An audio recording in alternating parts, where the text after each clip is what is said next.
உண்டானதே. காதல் என்ற மந்திரத்தின் மாயம் என்ன, கல்லும் முள்ளும் இப்போது பூவானதே.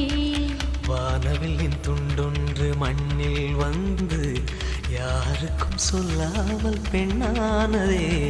தென்மேற்கு பருவக்காற்று